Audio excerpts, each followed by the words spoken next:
আল্লাহর নবী বলেছেন রমজান মুবারকের এত ফজিলত, মানুষ যখন কোন ইবাদত করে আল্লাহ পাক সেই ইবাদতের নেক আমলের সওয়াব 10 থেকে শুরু করে 700 পর্যন্ত বাড়ায় দেন। 10 থেকে শুরু করে 700 বাড়ায় দেন, ইল্লা সাওম, রোজা ছাড়া। নবীজি বলেছেন রমজান মুবারকে কেউ যদি একটি নফল কাজ আদায় করে, একটি নফল ইবাদত করে, অন্য মাসের একটি ফরজ আদায় করার সওয়াব আল্লাহ পাক নামায়ে আমলে দিয়ে দিবেন।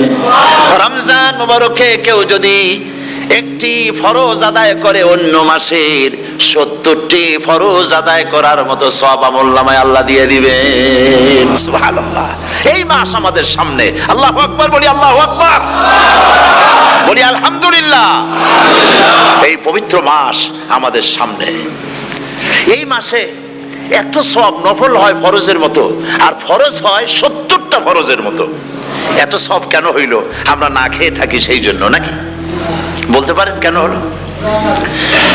একটি কারণ, শাহরু রমাদান আল্লাযী উনজিলা ফীহিল কুরআন।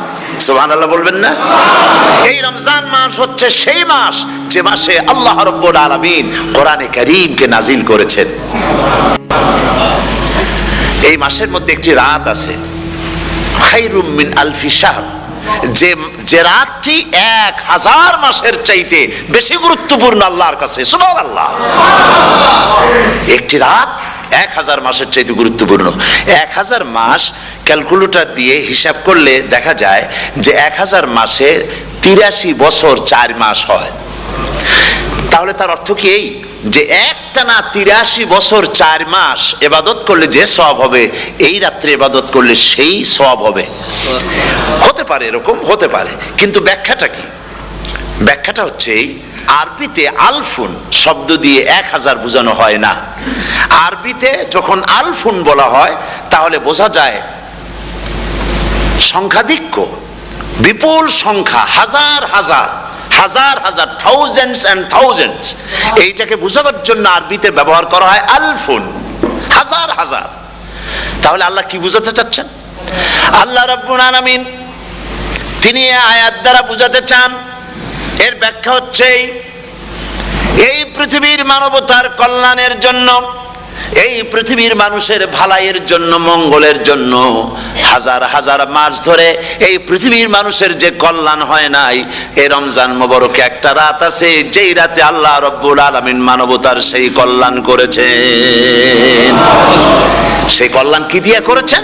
শাহরু রমাদান আল্লাযী উনজিলা ফীহিল কোরআন, কোরআন নাজিল করে পৃথিবীর মানুষকে সেই কল্যাণ আল্লাহ দিয়েছেন। সুবহানাল্লাহ। বন্ধুগণ, কোরআন, কোরআন কি নিয়ামত আমাদের কাছে! সেই নিয়ামতকে আমরা চিনলাম না, আমরা বুঝতে পারলাম না কত বড় নিয়ামত আল্লাহ আমাদের দান করেছেন। এই কোরআন যেন আপনি শুনতে পারেন, পড়তে পারেন, বুঝতে পারেন, সেই জন্য আল্লাহ রাব্বুল আলামিন শরিয়াত কি সুন্দর ব্যবস্থা করেছে। কোরআন শোনার জন্য রমজান মুবারকে তারাবিহের নামাজের ব্যবস্থা করা হয়েছে। সুবহানাল্লাহ, সুবহানাল্লাহ। যারা সব সময় পড়তে পারেন না, কোরআন তেলাওয়াত জানেন না, অথবা সারা বছরও এক খতম কোরআন শরীফ পড়া হয় না, শরিয়াত কি সুন্দর বিধান করলো যে আপনি যেন 30 পারা কোরআন শরীফ শুনতে পারেন। এই ব্যবস্থা তারাবিহের নামাজের মধ্যে শরিয়াত করে দিয়েছে। আলহামদুলিল্লাহ, আলহামদুলিল্লাহ। যাদের টাকা কড়ি আছে আমি তাদেরকে অনুরোধ করব, যদি পারেন তাহলে মেহেরবানি করে রমজান মুবারকে উমরা পালন করবেন। আমি উমরার নিয়ত করেই এসেছি, ঢাকা থেকে উমরার নিয়ত করেই এসেছি, আপনাদেরকে দেখে গেলাম। আর আমি এখান থেকে ডাইরেক্ট মদিনা মুনাওয়ারায় চলে যাব ইনশাআল্লাহ। লাইলাতুল কদর পর্যন্ত হারামাইনুশ শরীফাইনে কাটাতে চাই, নিয়ত করেছি। আপনারা দোয়া করুন আল্লাহ যেন কবুল করেন। কি মজা যখন আপনি হারামাইনুশ শরীফাইনে যখন তেলাওয়াত শুনবেন, আপনার কাছে মনে হবে যেন কোরআন শরীফ নাজিল হতেছে। সুবহানাল্লাহ। সেখানে তো নামাজের পরে হাত তুলে মোনাজাত করা হয় না, শুধুমাত্র রমজান মুবারকে বেতেরের নামাজের মধ্যে ইমাম সাহেব হাত তুলে মোনাজাত করেন। গত বছর রমজান মুবারকের লাইলাতুল কদরে আমি ছিলাম, গত কয়েক বছর ধরে আল্লাহ যাওয়ার তৌফিক দিয়েছেন দয়া করে। সেখানে লাইলাতুল কদরে পত্রিকাগুলি লিখেছে 30 লাখের উপরে লোক ছিল মক্কা শরীফের হারাম শরীফে, 30 লাখের উপরে। যখন তেলাওয়াত হচ্ছে, মুনাজাত করতেছেন ইমাম সাহেব কাঁপতেছেন, মুনাজাত করতেছেন, কাঁদতেছেন, আর গোটা হারাম জুড়ে কান্নার রোল পড়ে গিয়েছে। কিভাবে কাঁদতেছে! সারাদিন মানুষ রোজা রেখে তারপর ইফতার করতে যখন বসে, আমি সেই জান্নাতের কথা কেমনে আপনাদের বুঝাবো? রসগোল্লা কেমন লাগে বক্তৃতা দিয়ে 6 ঘন্টা বক্তৃতা দিয়েও বোঝানো যাবে না। যদি মুখের মধ্যে ঢুকাইতে পারি তাহলে বুঝবেন যে মজাটা কি। এটা তো আমি বুঝাইতে পারবো না কি মজাটা লাগে। সারাদিন রোজা রাখার পর সমস্ত লক্ষ লক্ষ মুসল্লিরা বসে আছে মক্কা শরীফে, কাবা শরীফ সামনে, এখানে বসে আছে। রোজাদারের সামনে আছে জমজমের পানি আর মদিনা মুনাওয়ারার খুরমা। আল্লাহর ঘর সামনে, জান্নাতের থেকে আর কাকে বলে? সুবহানাল্লাহ। আর মসজিদে নববীর ভিতরে মদিনার আকর্ষণ কাশাস আলাদা। মদিনা শরীফের আপনাকে যদি পাইয়া যায় কোন আরব, কোন মাদানী, আপনারা ছাড়বেই না, আদর করে পাশে বসাবে, তোমারে আমি এই জিনিস খাওয়াবো, এইটা দিয়ে ইফতার করাবো, আমার কাছ দিয়ে তুমি উঠতেই পারবে না, আপনাকে জোর করে বসায় দিবে। মসজিদে নববীতে রিয়াদুল জান্নাহ রাসূল করিম সাল্লাল্লাহু আলাইহি ওয়াসাল্লামের কবর শরীফের কাছে বসে আপনি ইফতার করতেছেন, কত বড় নসিব। সেই জন্য আমি বলি, হলিডে করার জন্য আমেরিকা, সিঙ্গাপুর, হাবিজাবি এই সমস্ত ঘুরে কোনো লাভ নাই। হলিডে করতে চান, রমজান মুবারকে চলে যান হারামাইনুশ শরীফাইন, মদিনা আল মুনাওয়ারা, মক্কা আল মুকাররমা। কপাল খুলে যাবে, জিন্দেগীর সমস্ত গুনাহ খাতা আল্লাহ পাক maaf করে দিবেন। রাসূল করিম সাল্লাল্লাহু আলাইহি ওয়াসাল্লাম বলেছেন, রমজান মুবারকে যে উমরা করলো সেজন্য হজ আদায় করলো। সুবহানাল্লাহ। অন্য রিওয়ায়াতে এসেছে, যে ব্যক্তি রমজান মুবারকে উমরা করলো সেজন্য আমার সাথে হজ আদায় করলো। সুবহানাল্লাহ। বুখারী শরীফে এসেছে, প্রতি রমজান মুবারকে হযরতে জিবরাইল আসতেন, হুজুরকে বলতেন, হুজুর আপনি তেলাওয়াত করেন, আমি শুনি, যতটুক নাজিল হয়েছে পড়েন। হুজুর পড়তেন, জিবরাইল শুনতেন, আবার জিবরাইল পড়তেন, হুজুর শুনতেন। এমনি করে করে যে বছর হুজুর ইন্তেকাল করবেন, হুজুরের জীবনের শেষ রমজান মুবারকে কোরআন নাজিল পরিপূর্ণ হয়ে গেছে। হযরত জিবরাইল বলেন, হুজুর কোরআন তো নাজিল তামাম হয়ে গিয়েছে, এবার আপনি পুরা কোরআন পড়ে আমারে শোনান। হযরতে রাসূল পুরাটা পড়ে 30 পারা পড়ে শোনায় দিলেন, জিবরাইল শুনলেন। এবার জিবরাইল বলেন, হুজুর আমি তেলাওয়াত করতেছি, আপনি শোনেন। হযরতে জিবরাইল 30 পারা পড়লেন, হুজুর শুনলেন। আবার হযরত জিবরাইল বলেন, হুজুর আবার আপনি পড়েন। হুজুর পড়লেন, জিবরাইল শুনলেন, আবার জিবরাইল পড়লেন, হুজুর শুনলেন।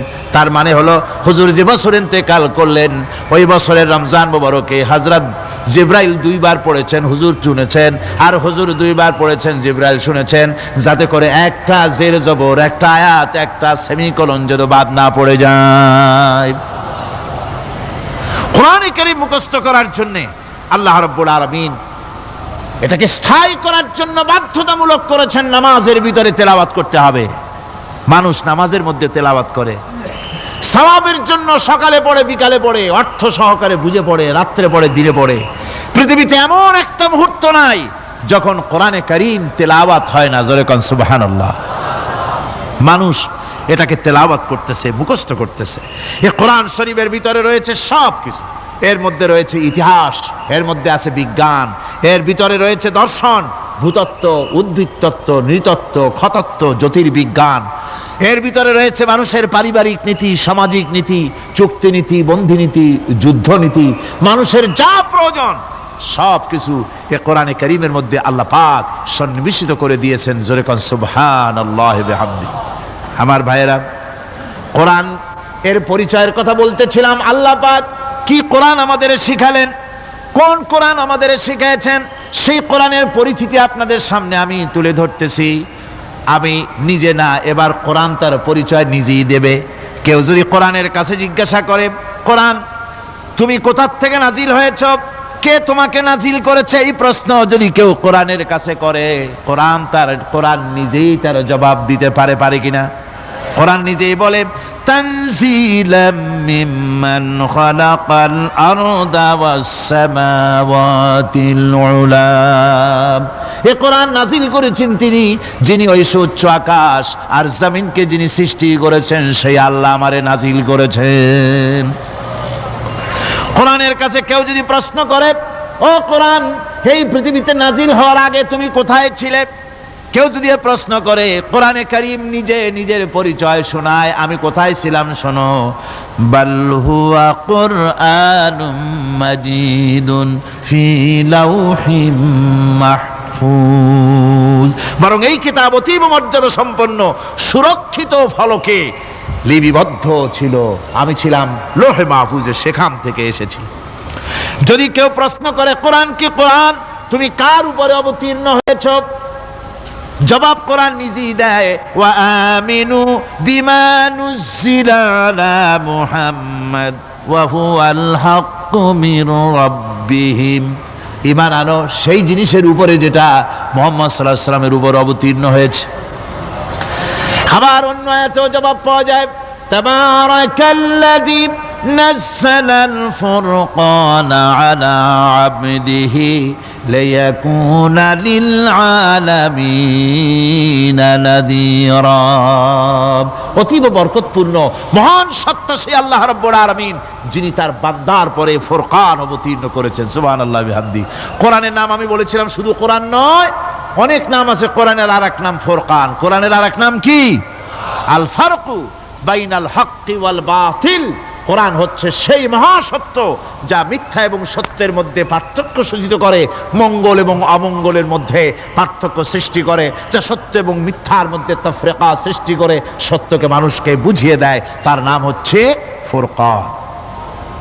এবার যদি প্রশ্ন করা হয়, ও কোরআন, বুঝলাম তুমি লৌহে মাহফুজে ছিলে, বুঝলাম তুমি নবীজির উপরে নাজিল হয়েছো, এবার বলো তুমি কোন মাসে নাজিল হয়েছো, তুমি তো আসছিলা প্রথম কোন মাসে নাজিল হয়েছো?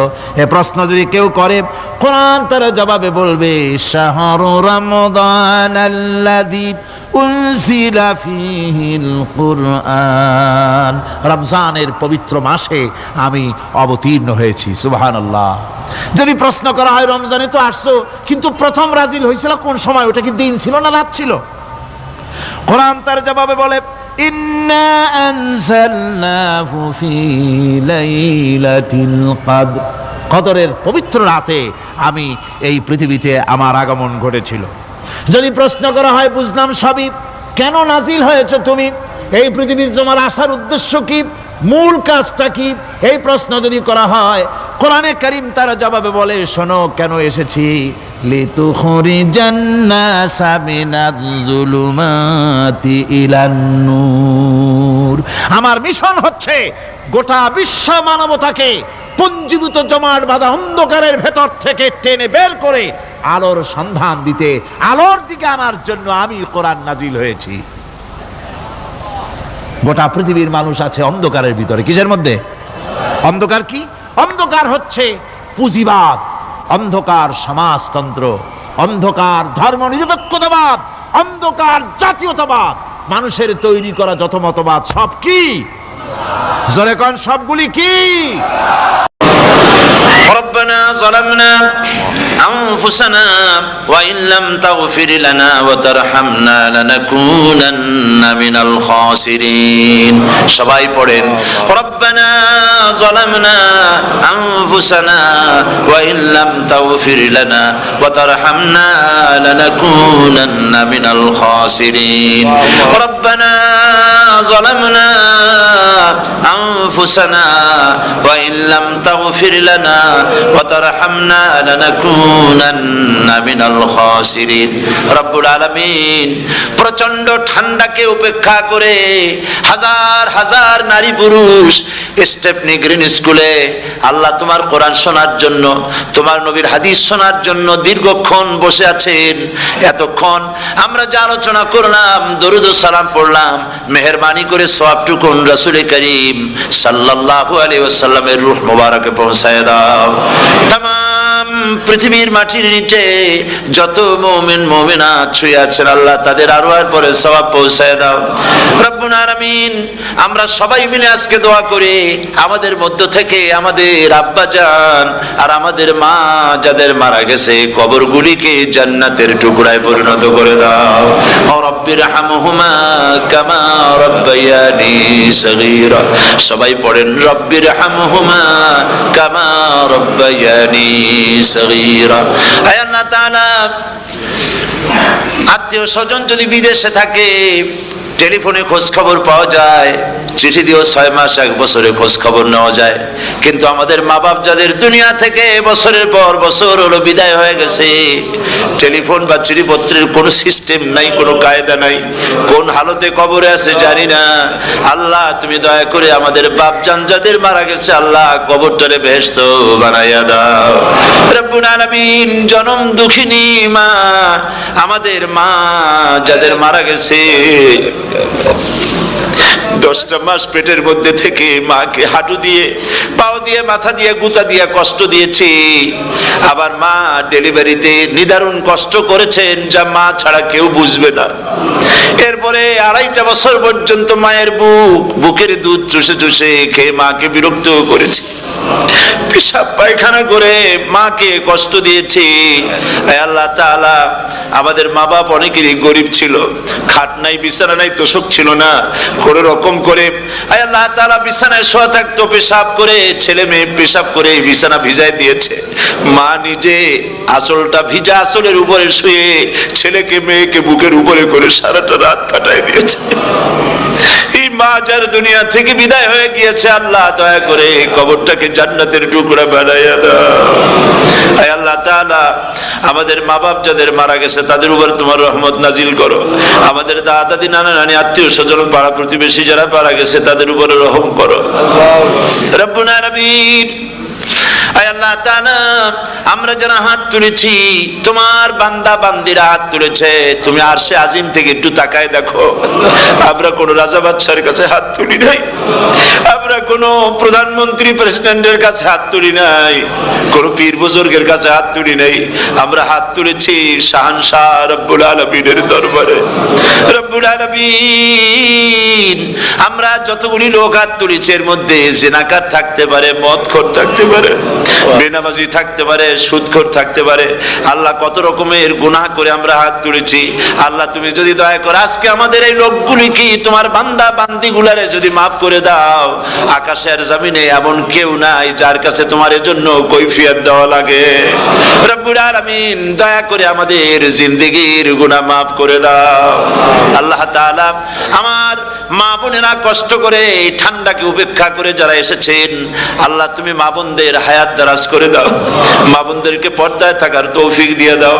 আয় আল্লাহ মা বোনদের এমন জীবন যাপন করার তৌফিক দাও যাতে করে কিয়ামতে হযরত আয়েশা, হযরত খাদিজা, হযরত ফাতেমার সঙ্গে হাসর নসিব হয়ে যায়। আল্লাহ যে সমস্ত মা বোনদের বিয়ে হয়েছে বাচ্চা হয় নাই, আল্লাহ তুমি তাদেরকে নিঃসন্তানীকে বাচ্চা দিয়ে দাও। যাদের মেয়ে বড় হয়েছে বিয়ে দিতে পারে না, বিয়ের বন্দোবস্ত করে দাও।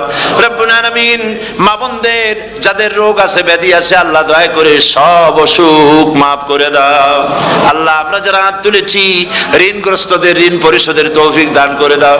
আল্লাহ তাআলা অসুখ বিসুখ যাদের আছে মাফ করে দাও। যারা নাকি হালাল ব্যবসা করে আল্লাহ হালাল ব্যবসা বরকত দিয়ে দাও। হারাম ব্যবসা যারা করে আল্লাহ মদের ব্যবসা যে হারাম ব্যবসা, তুমি মুসলমানদের মনের মধ্যে জাহান্নামের ভয় দিয়ে দাও। হে আল্লাহ মদের ব্যবসার মতো জঘন্য ব্যবসা থেকে মুসলমানদের বাঁচাও আল্লাহ। হে আল্লাহ রব্বুল আলামিন জিনা থেকে বাঁচাও, সুদ থেকে বাঁচাও, ঘুষ থেকে বাঁচাও। এই পবিত্র রমজান মাস আসতেছে, কাদের তুমি মাফ করবে তুমি জানো। আল্লাহ এই রমজানের বরকত থেকে আমরা যেন মাহরুম না হয়ে যাই।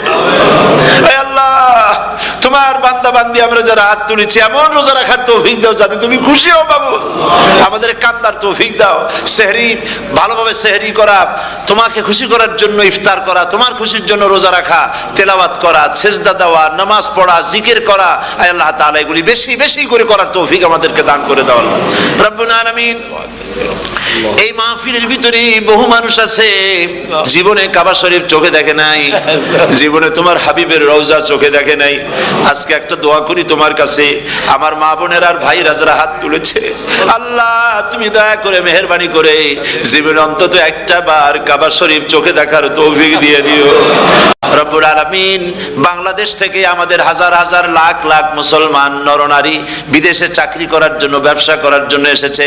আল্লাহ চাকরি করতে এসে, ব্যবসা করতে এসে যেন ঈমান নষ্ট কারো না হয়। আল্লাহ সকলের ঈমান মজবুত রাখার তৌফিক দান করে দাও। আয় আল্লাহ তোমার কাছে একটা দোয়া করি, জাহান্নামের আগুন 3000 বছর বসে উত্তপ্ত করেছো, জাহান্নামের জাহান্নামের আগুনে আমরা জ্বলতে পারবো না বাবা, জাহান্নামের আগুন আমাদের জন্য হারাম করে দাও আল্লাহ। আল্লাহুম্মা আজিরনা মিনান নার, সকলে পড়েন আমার সাথে, আল্লাহুম্মা আজিরনা মিনান নার, আল্লাহুম্মা আজিরনা মিনান নার ওয়া আদখিলনাল জান্নাতা মাআল আবরার।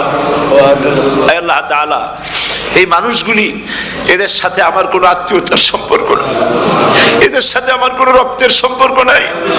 এই মানুষগুলি, মা বোনেরা, ভাইয়েরা, আমাকে তারা ভালো